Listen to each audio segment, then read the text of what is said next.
Little bit পরিবারের নতুন একটা ভিডিওতে আপনাদের সবাইকে স্বাগত জানাই। আজকে শুভ রথযাত্রা। আমাদের বাড়িতে রথের অনেক বড় করে পুজো না হলেও কিন্তু রথযাত্রা আমরা পালন করি। যেহেতু বাড়িতে মদনমোহন আছে, ছোট ছোট কিছু নিয়ম কানুনের মধ্যে দিয়ে এই দিনটাকে বিশেষভাবে উদযাপন করি। তো এই যে এটা ছিল আরশির রথ, একদম ছোট পুচকে একটা রথ। কালকে থেকে আরশির পরীক্ষা, তো সেই জন্য আমরা ঠিক করেছি এই রথটাকেই এবারে নতুনভাবে একটু সাজিয়ে ডেকোরেট করে রাস্তায় নিয়ে বেরোবো জগন্নাথকে সঙ্গে করে। তো আসুন কিভাবে আমরা এটাকে নতুনভাবে সাজাই সেটাই আজকে আপনাদের সামনে তুলে ধরবো, এবং পরে থাকবে আরো একটা বিশেষ চমক।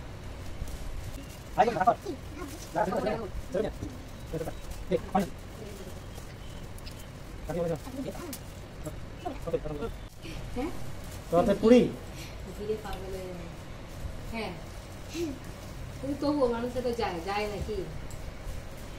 আর লাগবে না, এইটুকুনি আর লাগবে না তো।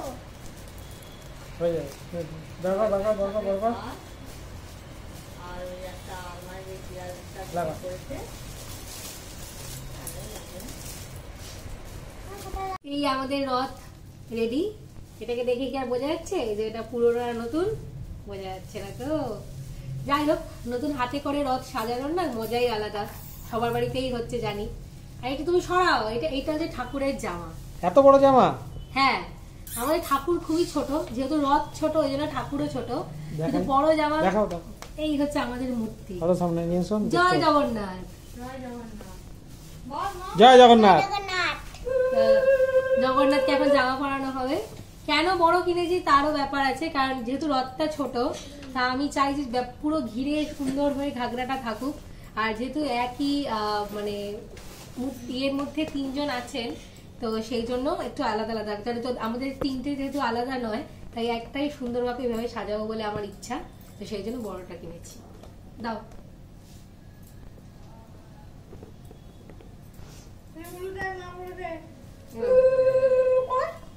এটা তো আমার ব্ল্যাক কালারের পার্সেল আছে, টিভি দেখেনি আর পার্স তোমার ব্ল্যাক কালার যেটা মামা দিয়েছিল। মামা যেটা দিয়েছে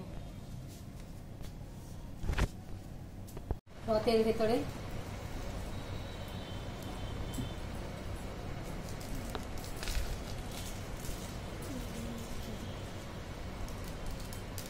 আর এই একটা সুন্দর এটা হলো জগন্নাথের হার।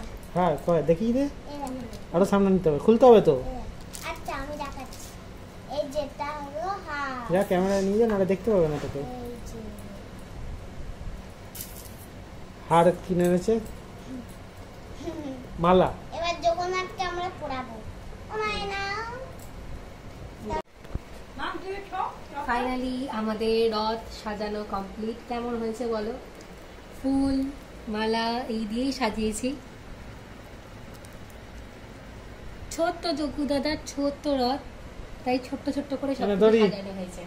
আর এই হলো রথের দড়ি।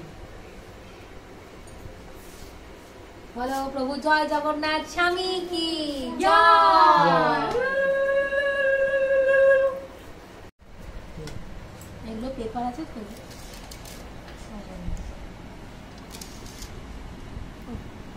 এই ঠাকুরের মিষ্টি, এবার এটা আমরা পুজো শুরু করব। ধূপ দীপ খাজা লাড্ডু ইত্যাদি দিয়ে আমরা আমাদের মতো করেই এই দিনটাকে ছোট্টভাবে পালন করেছিলাম। হ্যাঁ, হতে পারে হয়তো আপনাদের মনে যে কিছু ভুল ত্রুটি থাকতে পারে, তবু সেটাকে ক্ষমা ঘেন্না করেই দেবেন। আশা করি মনের ভক্তি সব কিছু। ঈশ্বর সাধনায় ভক্তি সব থেকে বেশি কাজে লাগে। মন পরিষ্কার তো সব পরিষ্কার। তো আমরা ওই ধূপ মোমবাতি জ্বালিয়েই জগন্নাথের আরাধনা করেছিদের মতো করে, আর তারপর শুরুতেই দিয়েছিলাম রথের দড়িতে টান। সাধারণত জগন্নাথের খাজা তো পুরী ছাড়া বাইরে কোথাও পাওয়া যায় না, তবে কি জানি এবারে হয়তো জগ্গু দাদার নিজেরই খাবার ইচ্ছে হয়েছিল খাজা।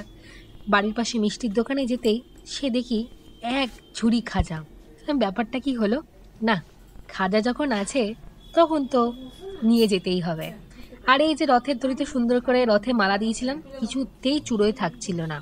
আমি তো ভুলেই গেছিলাম যে রথের মাথা চুড়ো তো সুন্দর করে ফাঁকা রাখাটাই মনে হয় দরকার, অন্তত জগ্গু দাদা তো তাই চাইছে।